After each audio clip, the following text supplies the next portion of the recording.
Et si la réussite, au fond, c'était pas vraiment une question de talent inné, mais plutôt de méthode. C'est exactement ce qu'on va explorer ensemble. Comment on peut maîtriser notre état d'esprit et nos habitudes pour complètement transformer notre façon d'apprendre. Alors, voilà notre feuille de route. D'abord, on va poser les fondations, le bon état d'esprit pour être motivé. Ensuite, on verra comment un échec peut devenir une force. Après ça, on parlera des habitudes qui font vraiment la différence et de comment gérer le stress. Et pour finir, on fera le pont entre les études et le monde réel, là où tout se joue. Allez, on attaque avec la première partie, l'état d'esprit. C'est vraiment le point de départ de tout. L'idée, ce n'est pas de se battre contre soi-même pour se mettre à étudier. Non, c'est de cultiver l'envie de le faire. Voyons un peu comment c'est possible.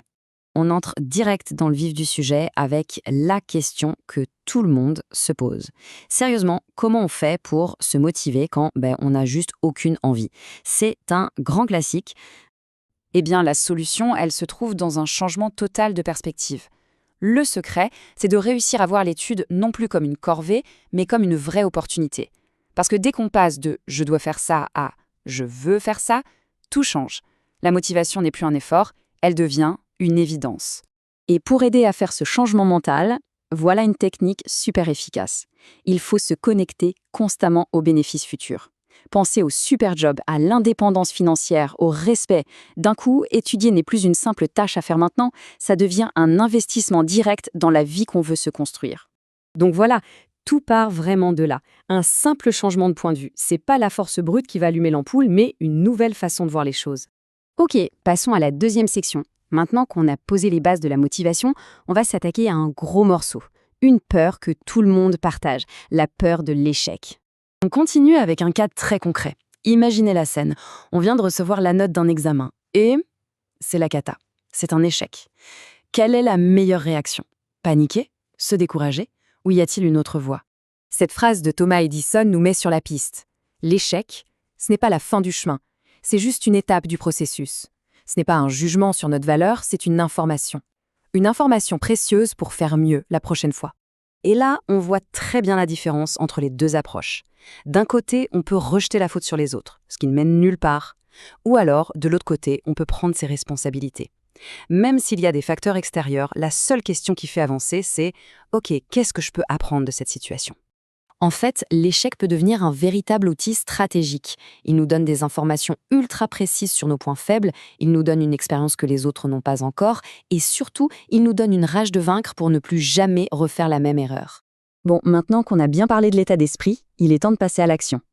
Troisième section, comment on construit jour après jour les habitudes qui mènent au succès. La réussite, bien souvent, elle se cache dans des détails qui ont l'air insignifiants. Et tout, absolument tout, commence par deux règles fondamentales, deux règles d'or. Ces deux piliers, c'est la ponctualité et l'assiduité. Ça peut sembler tout bête, mais ce n'est pas un détail, c'est la fondation de la discipline. Être là, à l'heure, et être constant dans l'effort. C'est le socle sur lequel on peut ensuite construire tout le reste. Et une fois que ce socle est solide, on peut commencer à développer ces 5 aptitudes. Le point crucial à comprendre ici, c'est que ce ne sont pas des dons du ciel. La capacité à se concentrer, à être précis, à être créatif, tout ça, ça se travaille, ça se cultive avec de la pratique. On a parlé de l'état d'esprit, des actions. Maintenant, on va s'intéresser au jeu intérieur, à l'aspect psychologique de la performance. Quatrième section, comment on maîtrise le stress et le doute. Pour bien comprendre le problème, commençons par une petite définition. Le stress, c'est tout simplement la réponse de notre corps aux pressions extérieures. C'est un mécanisme de base complètement naturel. La question, c'est qu'est-ce qui déclenche ce mécanisme dans le monde des études?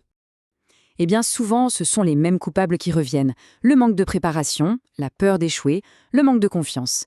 Mais ce qu'il faut absolument retenir, c'est que ce sont tous des facteurs sur lesquels on peut agir. On n'est pas impuissant face à ça. Et ça nous amène à une question vraiment fondamentale.